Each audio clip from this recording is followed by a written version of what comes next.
Hello, Assalamu alaikum everybody. Hope you're all safe, sound, and healthy. And we're beginning part 2, in which we're talking about debts, about taxes, about levies, about our perspectives, about Islam's perspectives, and all of these.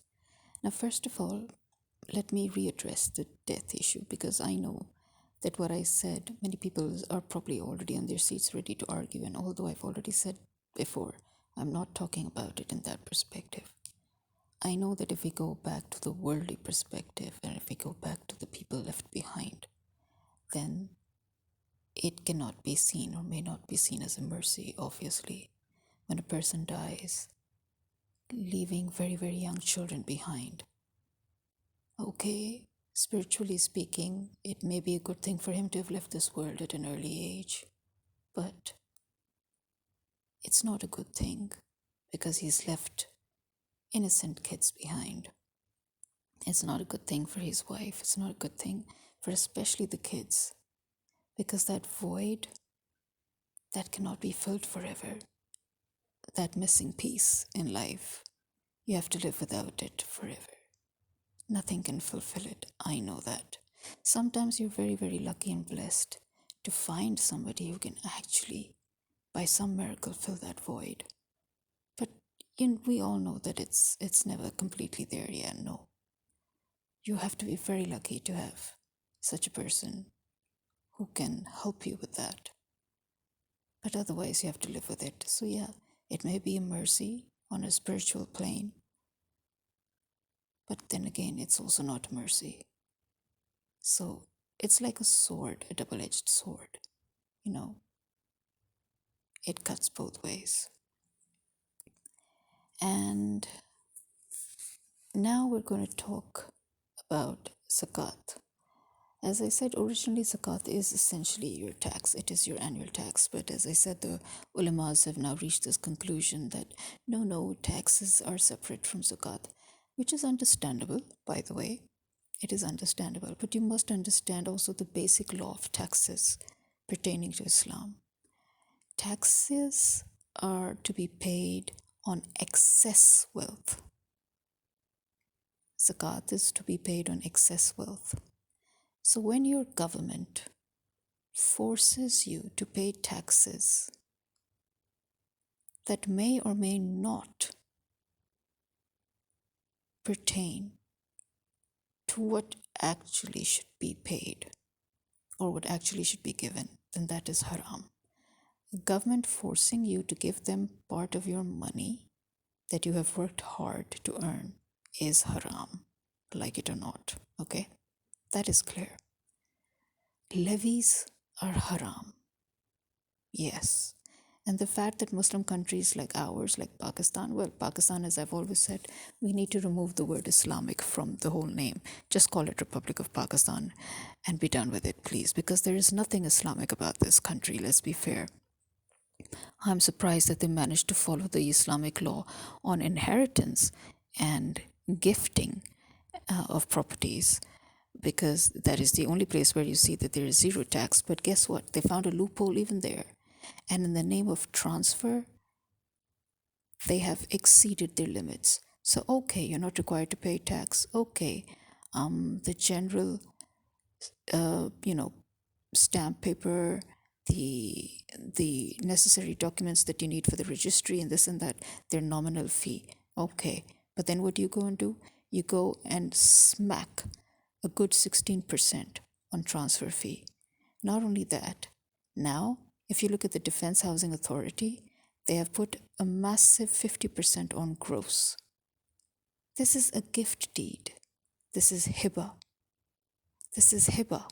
You're gifting your property while you're alive to your child, on which there is no tax based on Islam, based on Pakistan's ordinance, But there, it being Pakistan, they decided, let's just give a loophole here for people who want to make money out of it.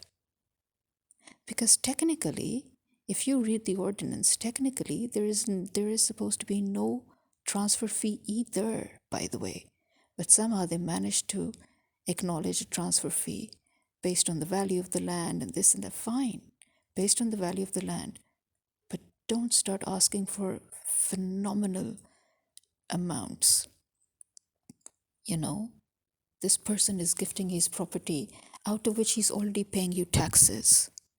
He has been paying you taxes, which again, although according to the ulama, according to the scholars, it is not strictly forbidden in Islam to impose taxes on private property. But let me tell you one thing, again, based on the spirit of tax laws in Islam, it is also not something that Islam would encourage. Because again, in Islam, the whole idea of tax is on excess wealth, something that you are not using, something that you are saving, something that you're earning profits from, something that you're gaining something from, something that has gone into surplus, and it is not part of your daily life usage. So why would you be forced to pay tax on everything that you're using you're living in your house, which means you're literally using your house every single minute of every single day.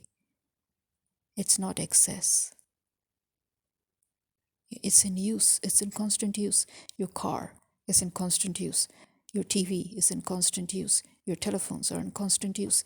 Anything that is in constant use, that is part of your daily life, that is part of your needs, that is part of your daily, use, taxes are not supposed to be imposed on them. And yet we have not just taxes, but we have levies imposed.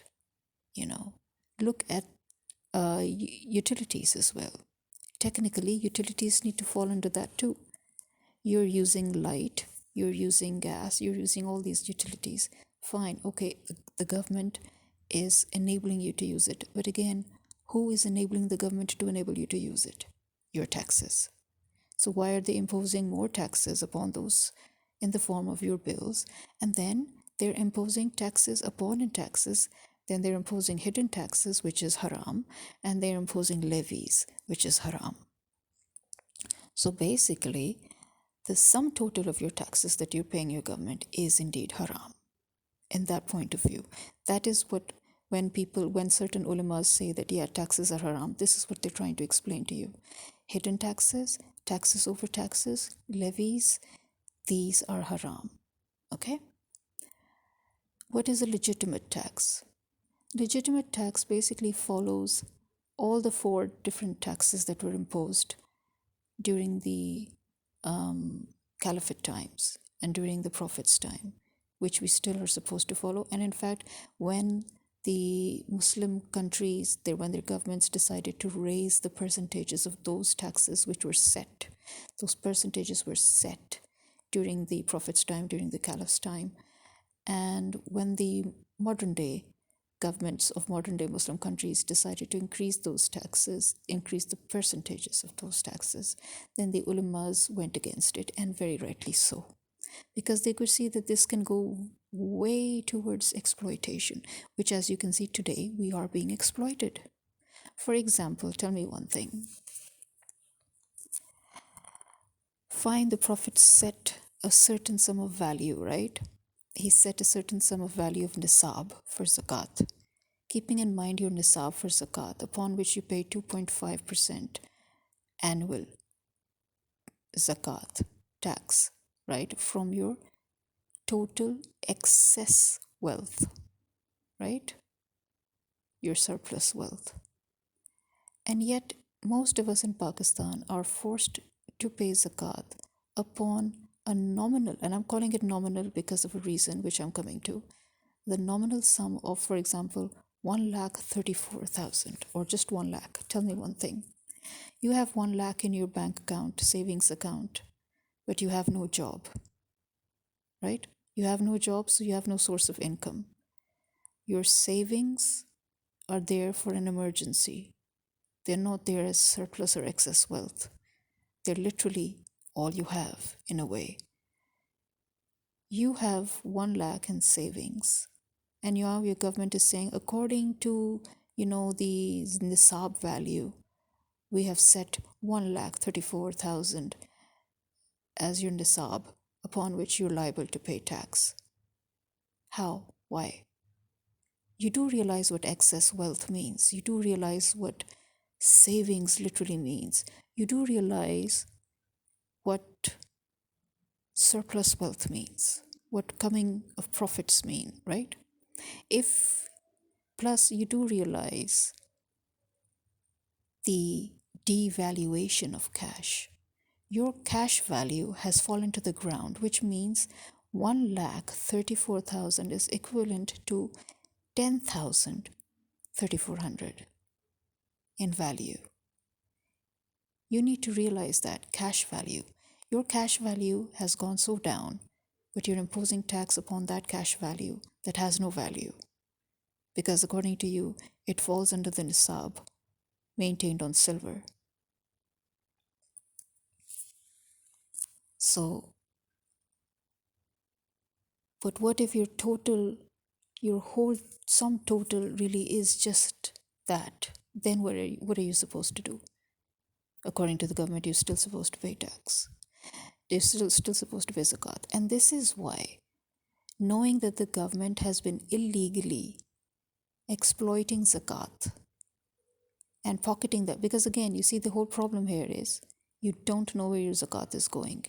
Your zakat is supposed to be going towards the poor, towards the financially challenged, towards those who cannot afford homes or your basic necessities.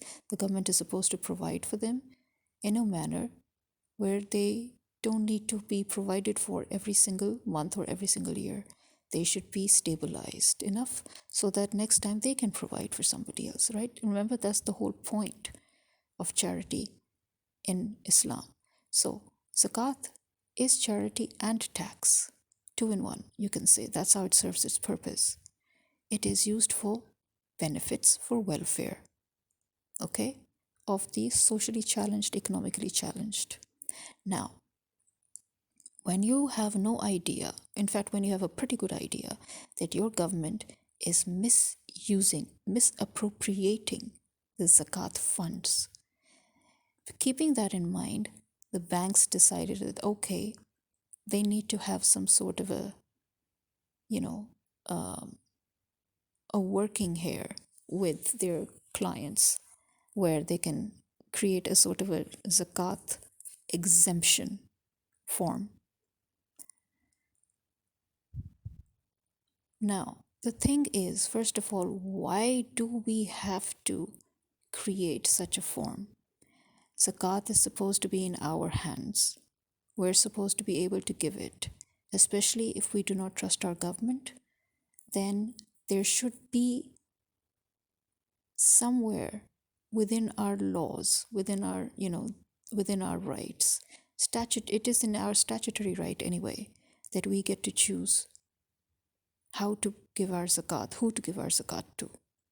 It is actually not necessarily incumbent upon the government to forcefully take zakat from us, especially again when you see that your government is not utilizing it where it should be utilized, where your government is misappropriating your zakat as well as your taxes. Then yes, it becomes haram for the government to forcefully take it from you. This is where the controversy begins. Okay, before we go on to the other forms of taxes, here's one other thing I need to make clear before I forget, because this is very pertinent too, and I'm sure this is something many people agonize over or get confused. If you have, for example, an investment account, right, where you share that account, for example, it could be jointly held with somebody else, or it could be wholly in your name, but the funds put in that investment account is not yours. So basically, the person whose funds it is, you understand, the one who actually put in the funds in the investment account, the zakat applies to that person. So for example, if you have a joint investment account, as in you have an investment account and you have it, you have another person's name joined with yours. For example, it could be your husband, it could be your father, it could be your mother, it could be your sister, it doesn't matter. Point is, it's a joint account, right? Held in a joint name. But the funds provided do not belong to you, for example. They are probably your father who put it in, or your husband, or your brother, or your sister, mother, whoever, again. So, yeah, the one who actually the funds belong to, that is the person on whom the zakat becomes legible. Okay? Yeah, I thought I needed to make that clear. And before you again start to argue about zakat and the government not being is not compulsory upon the government and all, yes, I know in Islam it is the government's duty to collect zakat. But again, please, let's use our common sense. Before we try to always argue, let's try to understand the reference to the context, please. What are we talking about? We're talking about the government exploiting your taxes, exploiting your zakat, you not trusting your government, there being ample proof of the fact that your government is misappropriating funds. Yes. In that case, obviously as a Muslim, because what is a Muslim? A Muslim is a free, enlightened soul, not an enslaved mind. So a Muslim should have the common sense to know that, okay, right now what the government is doing by forcing us to pay zakat, which is going nowhere except in their pockets, it is haram. So we need to be able to pay the zakat ourselves so that we know that it's going where it should go. You understand? This is the point that I'm trying to make, which is 100% in the spirit of the Sharia. So let's get back to the basics. What are the 4 Islamic taxes? As in, these are the taxes that have been sanctioned by Islamic law, right? So, what are they? 1, you have the zakat, obviously, right? Which is only imposed on Muslims, and it is a 2.5% tax, as we have mentioned before, that is applied on savings and excess wealth, right? To be donated to the Muslim poor and needy. And it was a tax that was collected by the Islamic State, so that is why it continues to be the obligation of the Islamic State, as in the government, to collect. But we have already gone through that. Now, the second tax is jizya. Now, this is a per capita yearly tax. This was levied by Islamic states on certain non-Muslim subjects, right? These are those non-Muslim subjects that were permanently residing in Muslim lands under the Islamic law.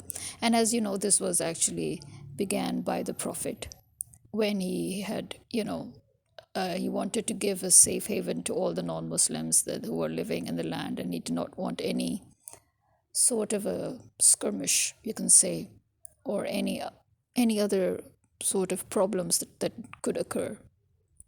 So this was a tax that was basically applied to non-Muslim subjects living on Muslim lands or in Muslim lands under the Islamic law. This tax was applied under the Islamic law, right? And but by the way, this tax excluded the poor, the women, the children, and the elderly. Okay, so again, it was only for those people who were capable, because it's a per capita yearly tax, so it's for those people who are capable of actually paying the tax. Then we have the kharaj. The kharaj tax is basically the land tax that was initially imposed only on non-Muslims, but then it also became, mandated for Muslims as well. So everybody had to pay the land tax. Okay. Then you have the ushur. The ushur is the tax, which is a 10% tax on harvests of irrigated land, and 10% tax on harvest from rain-watered land, and 5% on land dependent on well water. So this is how it was distributed. So if it is harvests that are on irrigated land, then on that kind of harvest, 10% tax would be applied. And if it is harvest that is from rainwatered land, 10% tax is still applied. But land that is dependent on well water, for that, a lower tax percentage of 5% was applied. And this term has also been used for a 10% tax on merchandise imported from states that taxed the Muslims on their products. Yeah. Remember right now the war that's going on between America and the other countries, the tax war. Yeah.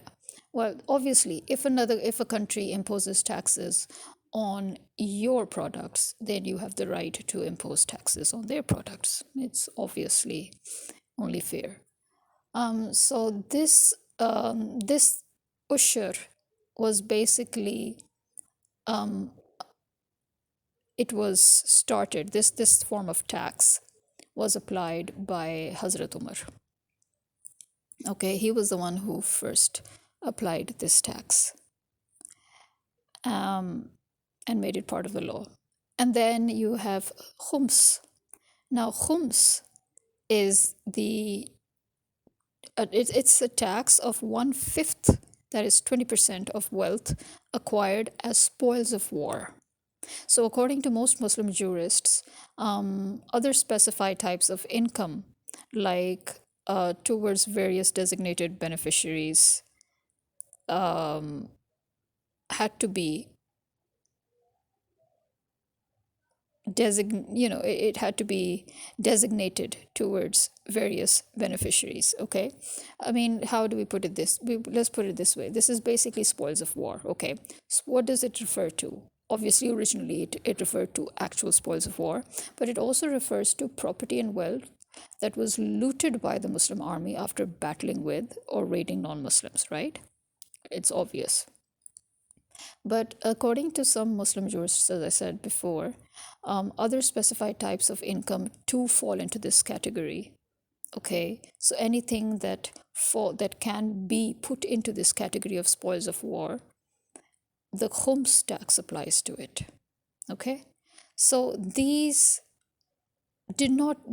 taxes that were stipulated, they generally did not generate enough revenue even for the limited expenditures made by pre-modern governments.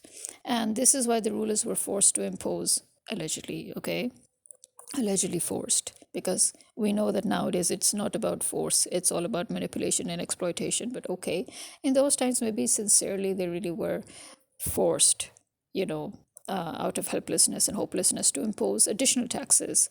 But those additional taxes, when imposed, they were condemned by the ulama, right? Trust me to have voice issues as soon as I begin my podcast, seriously, but I am going on regardless. Okay? So here you have these four types of taxes. Now, as you can see, these types of taxes are applied in the modern world in most countries, Islamic and non-Islamic, right? As in Islamic countries and non-Muslim countries. But notice again, the problem is these taxes actually make sense. Zakat, it makes sense. It is on surplus wealth.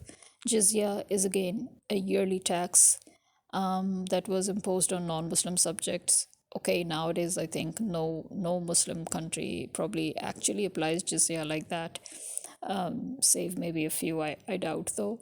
And then you have kharaj, okay, which is the land tax, right, which is imposed on everybody regardless of your religion. Then you have the ushur, which is again on harvest. Okay, makes sense, you know. Now tell me, why do they put tax upon tax, and why do we have double taxes, and why do we have levies when these are not allowed in Islam?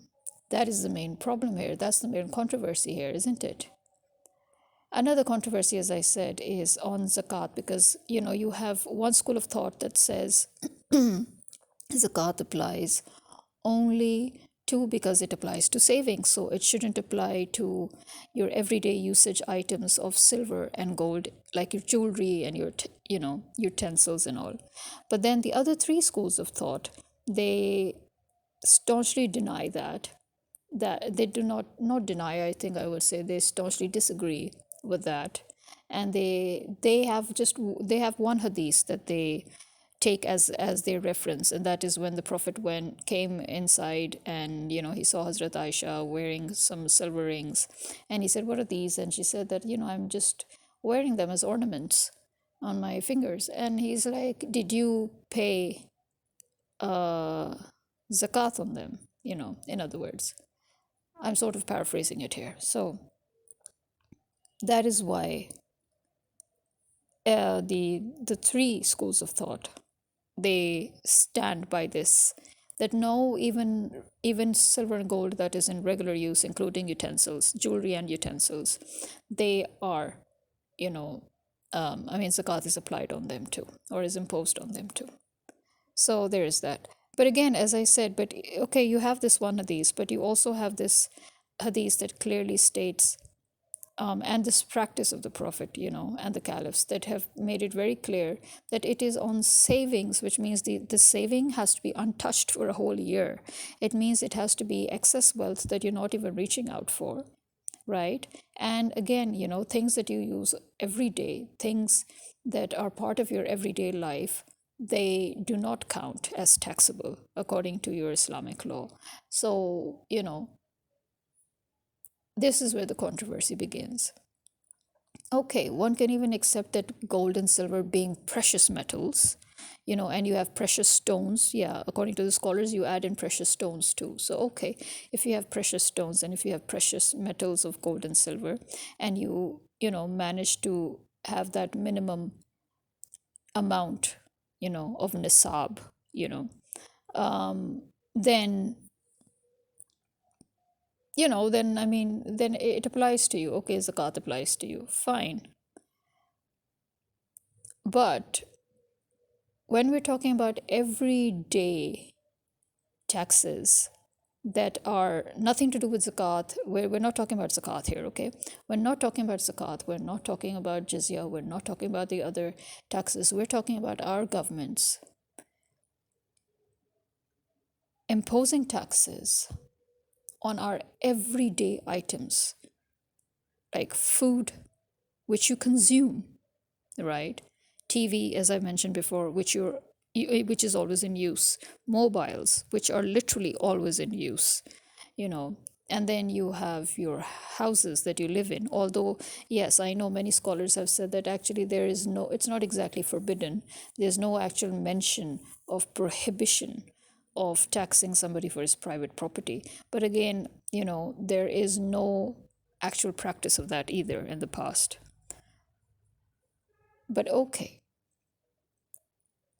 one could argue that because even though it's your private property, but value of land exceeds year by year, fine, let's tax that, fine. But again, value of TV, value of mobile, value of your fridge and freezers, value of your food items, they don't grow. I mean, that doesn't grow day by day. That doesn't increase year by year. Food is consumed, it's gone, it's finished. What value is there for it to increase? Mobiles and TVs, how much are you going to sell them for after you've used them? In fact, for the sake of argument, despite the fact that gold and silver are supposed to be those metals whose value, I mean, the value of these two metals actually remains, right? And in fact, it can increase, but it cannot decrease, right? But how many of us have actually gotten the actual value of gold? For example, you add a few precious stones to your jewelry and everything. You go to a jeweler. You want to exchange your gold or you want to sell your gold. What do they start doing? They start deducting. Oh, we will deduct this much amount for the stones used. We'll deduct this much amount for the workmanship. Will deduct this much amount for labor costs. Will deduct this much. Will deduct this. Will deduct, and you're left with basically nothing. So you're being cheated, or at the end of the day, gold also loses its value, right? It has to be one of the two things. And since we know that gold and silver do not use their value, then it means we're being cheated, and yet we're going to be taxed again anyway. Yeah, even on that. So why? Why are we being taxed on things that are literally being consumed? As I said, forget gold and silver, but look at, if you're talking about your private property and gold and silver, and you say that no, the value increases but it doesn't decrease. Again, I'll repeat, the value of food items, the value of secondhand books. Once you've bought a book, do you know the kind of taxes we pay even on books? We literally pay double taxes even on books, right? What's the value of a book when you resell it as a secondhand book? You know, your decoration items, tiny, tiny decoration items, you have taxes on them. Why? What's the value? You see, tax has to be levied upon something that actually holds value, right? It has to have some minimum value under, that, actually makes sense for you to tax on. Now, how can you put tax on every single thing, every single item? You can't. That's why in Islam, you don't you don't impose tax on everyday use products and items. But here, we are being taxed on every single thing. And then we're being levied.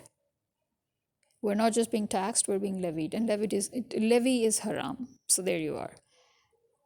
This is the problem here. This is why, when people ask this question, they're like, we heard that taxes are haram. So, yeah, no, taxes are not haram. But these kind of taxes are haram. It depends on what tax your government is forcing you to pay. The fact that your government is forcing you to pay taxes that the whole world knows, I mean, it doesn't even make sense. For example, the whole world knows that right now the taxes that are being imposed on Pakistanis are absolutely nonsense, and that is going into the pockets of the politicians and the pockets of their American partners, who are forcing them to impose these taxes because allegedly they have to pay the IMF. Why? Why did the IMF even give them the money when the IMF knows that the money isn't being used on the country or its people? They know that the money is going directly into bank accounts that are shipped back abroad. The money is nowhere near Pakistan, and it's nowhere in Pakistan. That money has always, it comes like this, and then it takes an immediate U-turn back overseas, offshore, and that's it. That's it. It literally just changed hands, and it went back out. And we are paying for it again and over again. Why? This is illegal. So, a government forcing its citizens to pay taxes,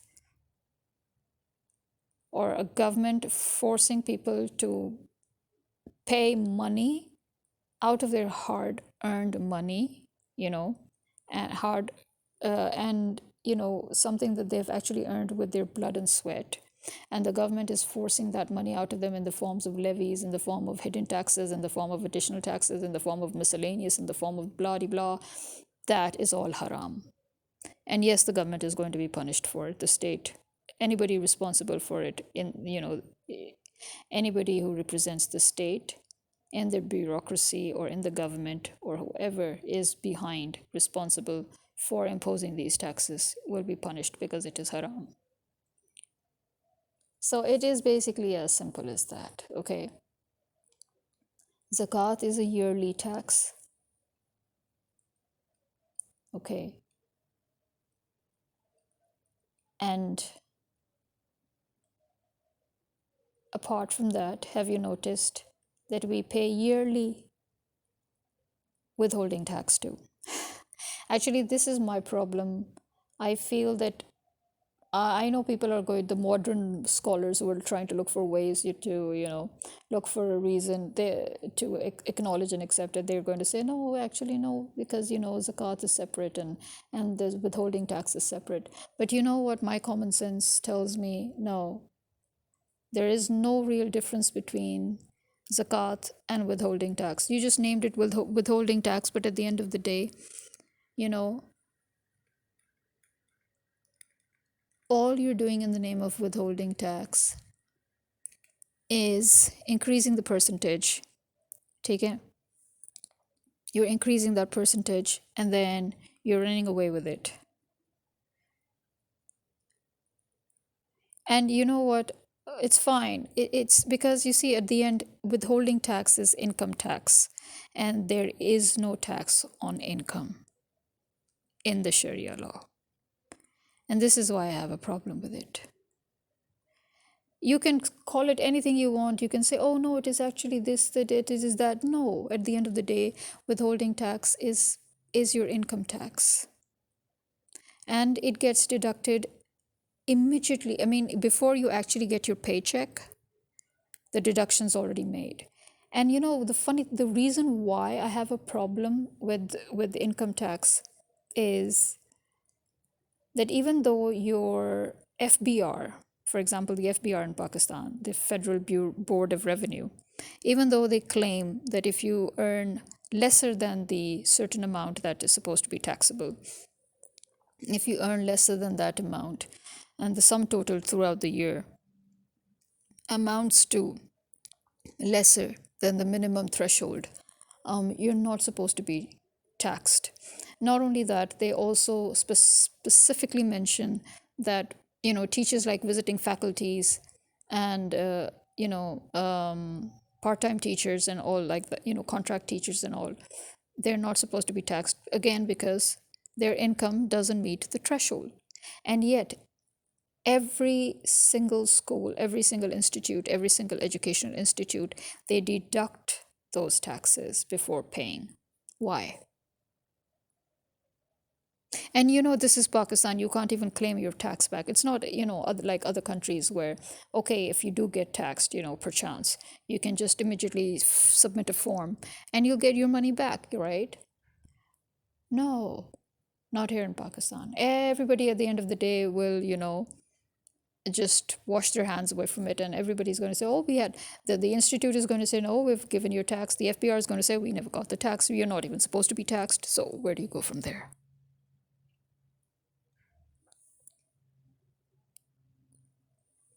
So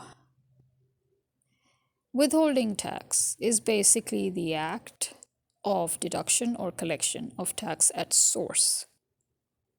In other words, it is like an advance tax payment. It is considered very effective as a mechanism, by the way, and a very important and timely source of revenue because its contribution is up to 41% of the total direct tax revenues, according to the Pakistani government. But again, if that is the case, the amount of income tax or the amount of withholding tax that you have been stripping off of the people all over Pakistan, how is it that it is still not enough for you to use it towards fulfilling the needs of the people of Pakistan? Instead, you decided that, oh, we'll now levy taxes to exceed the amount of the actual bills. Yeah. So because we're 41% is still not enough, the total I mean, the 41% of the total direct tax revenues, of this withholding tax, it's still not enough. So they've decided that, okay, in the electricity bill, let's multiply the taxes, the hidden and the non-hidden and the miscellaneous and everything, and we'll put the levies on top, and then we'll put the surcharges and everything, and the total amount of tax is literally usually more than the actual bill you're paying. Sometimes it can go up to 2 times more, sometimes it can go up to 5 times more. And sometimes if they're in a mood, then they can make it literally half, 50%. It depends. Every few months they revise. In fact, in between they went so mad that they literally started revising the taxes applied on our electricity bills literally every month. Then they said, oh, even this isn't enough. Let's do that for landline. And then let's do that. And let's add radio tax on TV. Excuse me. What does radio have to do with TV? Okay, fine. Let's add radio and TV tax to the electricity bill. Why? Suppose somebody doesn't have a TV. It doesn't matter that you don't have a TV, you still have to pay. Okay. Suppose somebody doesn't have a radio. It doesn't matter you don't have a radio, you still have to pay. And then when the radio employees go on strike, the government says, oh, you're an autonomous body, we have nothing to do with you. Then why are you collecting the bloody taxes in their name? Why the radio tax? And why in our electricity bill? Similarly, they've decided, oh, you know what, let's also decide to finger the gas bill. Hey presto. The fact that you have a fixed payment, that it doesn't matter whether you're using it or not, but because winter has started, now we're going to charge you a fixed amount on gas rates. You will be billed, or on electricity, or on landline, or on anything. Yeah, this is illegal, okay? This is haram. This is so obviously haram. This is literally stealing. You're stealing somebody's hard-earned money. This is the haram taxes that the Sharia is talking about. So I hope these things are clear. And as for zakat, as I said, the one thing that will never make sense is how our government, when our cash is devalued to this extent that 1 lakh literally is equals to 10,000 now. But our government says that no, 1 lakh 34 equals in the nisab value for zakat. Everybody, we are all collectively thinking this has got to be haram, right? Well, let's see. This is me signing out. Khuda Hafiz.